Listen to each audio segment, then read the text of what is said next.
Hello everybody, welcome back to another episode of Minecraft Bedwars, and today is going to be something a little bit different. Today I'm going to be telling my school story, some of my school stories over pre-recorded games. I'm not good at telling stories in a consecutive manner, so all these stories are pre-recorded audio, well technically after the fact, but I didn't say that in the original video. I wanted to post these two games on their own, in their own videos, but due to me still working on the kinks of my laptop, the audio was messed up, but I decided to post these and tell some stories about my days of education, which I'm still in. There will be certain bits where I keep in the audio because I did something really cool, but other than that, enjoy these stories. If you want to see more of these types of videos from me, let me know and I'll surely do them. This first story is something that I really love and hope to never forget.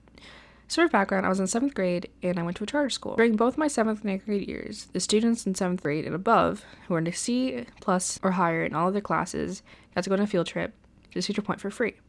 Our ticket and lunch were paid for, and we drove a bus. I, of course, earned the trip because I'm a freaking genius. I had a friend at the time, a group of 4 friends. We had a fun time and I rode my first major roller coaster, the Raptor. I had previously been afraid of roller coasters due to the Space Mountain. You could consider this a major coaster, but I don't. If you don't know, I have a major love of roller coasters now, and we'll talk for hours and hours about them. Moving on. So at the end of the day, my mom gave me really important papers to give the office. But when I got to the school, they told me everyone was going on the field trip to go to a certain area and wait for the bus. Therefore, I didn't give the really important papers to the office in fear of missing the bus. In hindsight, it would have been fine. They do a roll call before you leave, their names and students, to see if there are any missing students, but plus my friends could have made them wait. Anyway, do you think to not bring important papers to a theme park where they could fly out of your jean shorts? I didn't really think that far. I also had a bunch of money that I had in my pockets that my parents gave me for extra things, like food and souvenirs, which I only really spent on food. Everything was fine, and we were until we were walking back to the bus, and apparently it fell out of my pocket onto the grass underneath the gatekeeper. You know, the part where you can walk under? I didn't notice this and got onto the bus as normal. My male history teacher then comes walking on and saying that he had my name on it. I checked my pockets and sure as hell it's in the very important papers I need to turn in the office. My crush apparently saw them on the ground, picked it up, and bam. The funniest part of this entire thing is at the end of the school year, although the teachers for the upperclassmen made most likely 2 papers for everyone, and mine was most likely to drop very important papers onto the grass at Cedar Point, or something of that variant. I don't know where the papers are now, but when they said it out loud before they even said who it was for, I stood my butt up to go grab it as soon as they mentioned important papers. Everyone else got something like most likely to be an artist or most likely to be a millionaire, but no. Mine was super specific, and I love that. Now on to some college stories. Everyone likes to picture college as this higher thing about being adults or drinking, but I like to picture mine as stupid things. Starting with the Marco's Pizza story. This story took place my freshman year of college. I still lived in a dorm where they had dining inside that closed at midnight. Well, at some point at around 9 to 10, I decided I wanted pizza for dinner. And conveniently enough, the Marco's Pizza. I went down and ordered my pizza and waited about 20 minutes for it to be made. I went to pick it up at the counter, and the guy looked at me with a blank stare and said, "Have a nice life." It was so off-putting, and I looked at him and said, you too? I know that he was just doing it to get a lot of laughs or to make his job a little more enjoyable, but it's still one of the stories I like to think about a lot. Now, this next story is something I like to find more embarrassing. When living in a dorm, or just practically on your own, not even on your own, you need to do laundry.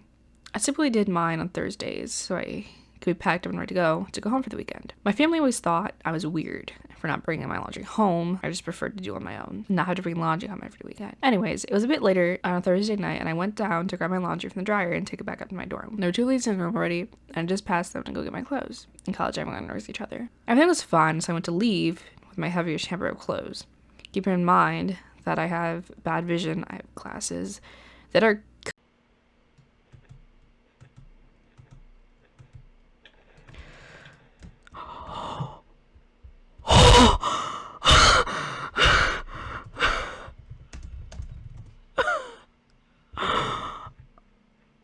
oh my god. How on earth did I do that? Literally how? I'm more than man, I'm a god. I'm a god. Just wow. How on earth, bro? Currently broke, but I hated wearing it anyway, so I wasn't wearing it at the time. I started to walk past them, and all of a sudden, my face backed into something.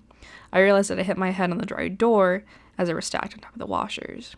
Out of sheer embarrassment, I continued walking, and with a simple "ope," I left the room.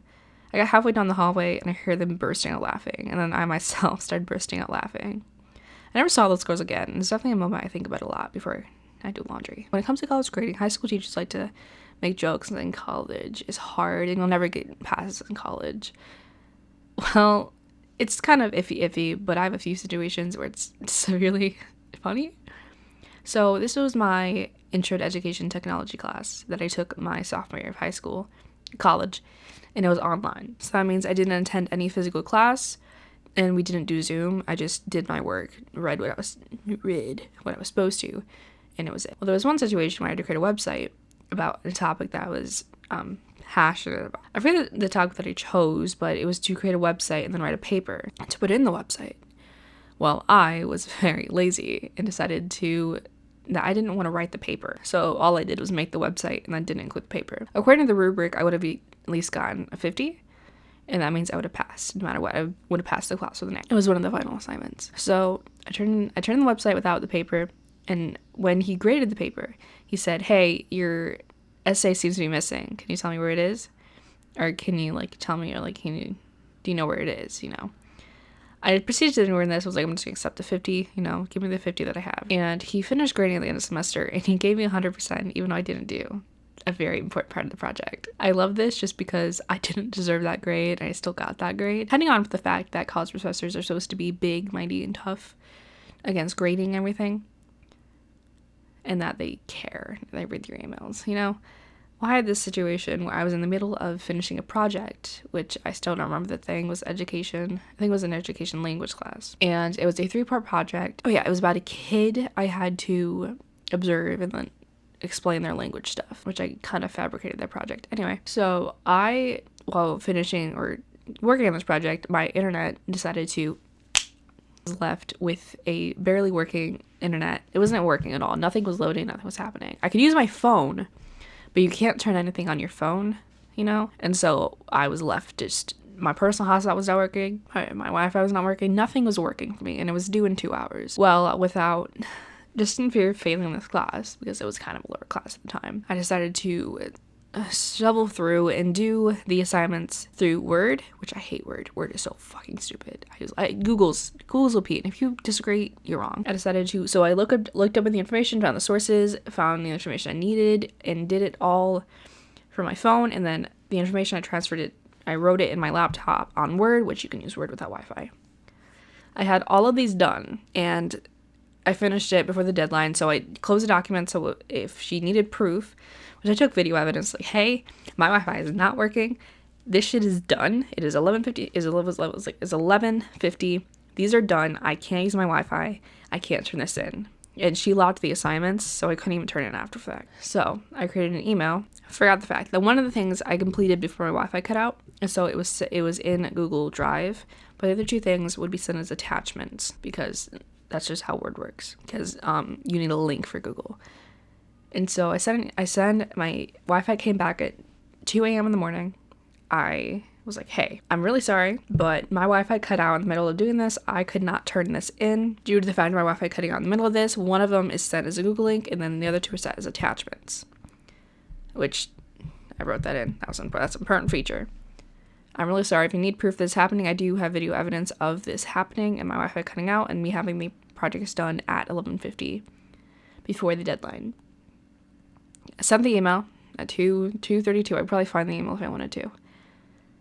And bam, I was like, okay, that's solved. I make a TikTok about it, but me just panicking about my Wi-Fi cutting out. And then a few days later, I get an email saying, hey, I only have insert assignment name. Where are the other 2 assignments? Which means she did not read my previous email about my Wi-Fi cutting out. She probably just read it, was like, Wi-Fi cut out, got it. And I emailed her back. I said, hey, I said in the previous email that they were sent as attachments, and I resent them again, and then I got my grade for it. So I don't know. That's something that they care, but they don't care enough to read your full email. It just to get to the point, Wi-Fi cut out, bam. Literally the meme of just hey, so I'm really sorry my grandma died. I can't turn this in, and they'll just be like, okay. Anyways, this will probably conclude the end of my stories for right now. I can't think of any more. So again, if you like this kind of style, let me know. And if you want to see more content from me like this, I will surely be glad to do it. Anyways, guys, if you like this video, make sure you leave a like down below. If you want to see more content from me, subscribe. And I'll see you next video. Goodbye.